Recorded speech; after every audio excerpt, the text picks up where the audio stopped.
Hi guys! So, good evening! So, today, gusto kong pag-usapan natin my 4 main reasons why I don't wanna have kids. Yes, it's true. So, stay tuned. So, yun.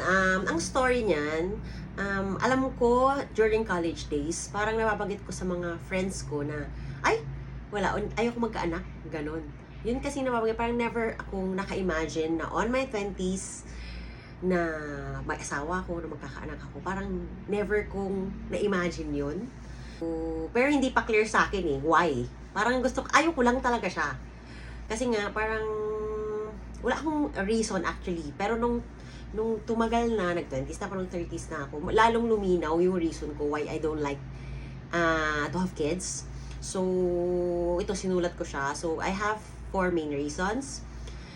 4 main selfish reasons, sabi nga nila. Kasi usually, di ba, sabihin ng tao, selfish ka pag wala kang anak, di ba? Yun ang naririnig ko eh. So, parang, sige, lagay natin yung selfish reason. So, ito yun. So, yung number 1 is yung society standard. So, ayoko yung pinapalabas ng society na dahil sa babae ka, dapat mag-procreate ka, na dapat maging nanay ka. Ganon. Ayoko ng ganong idea na nalilimitahan ako. Kasi it's my life and nalilimitahan ako sa bagay na ayoko. At ayoko nung ganon na may limitation. Ganon kasi yung dating sa akin ng society standard na dahil nga matigas ang ulo ko, ayoko talagang sumunod sa society standard. Okay? So, yun ang number 1. Yung number 2 is freedom. Kasi yung personality ko, medyo adventurous. So, gusto ko pag anytime pwede akong mag-abroad, lumipad ibang country, pwede akong umalis kahit saan, kahit anong oras, pwede akong mag-resign sa work ko. Yung ganun ba? Yun, na hindi ko yun kayang gawin pag may anak akong bit-bit lagi. Yun ang when it comes to freedom. So, yung lifestyle na gusto ko, hindi talaga siya pwede na may anak ka. Yun ang naiisip ko. Kaya sabi ko, kung hindi naman ako ready at di ba, why not nang hindi na lang magkaanak? Ganun. Tapos, I think the number 3 is like sa child rearing, yung pagpapalaki ng bata. Kasi ang bata hindi naman yan lalaki agad eh. 'Di ba? Mag-aalaga ka, baby, toddler days, toddler years. So, sa style ng culture natin sa Philippines, usually babae lahat na pupunta yung responsibilidad ng pag-aalaga. At ayoko nung ganong unfair sa part ng pagiging mommy, pagiging nanay. So, kahit sa Pilipinas, 'di ba, kahit parehas na nag-work ang parents, at the end of the day, si nanay pa rin ang aburido, mag-aalaga after, yung ganon. So, ayoko nung ganong idea. Like, gusto ko, parang, ano rin ako eh, makwenta rin ako eh. Gusto ko, pares kayo ng pag-aalaga. Ganon. So, the final naman, ang number 4 reason ko is, financially, I'm not ready. Kasi, ang style ko kasi, naisip ko yan na, ang dami ko naging single friends na single mom. So, dahil nga doon, parang hindi mo kasi alam yung lalaki kung kailan aalis yan eh. Hindi mo naman mapipigilan yan pag iniwanan ka. So, meron akong ganun, na parang pine-prepare ko na yung future sa anong mangyayari.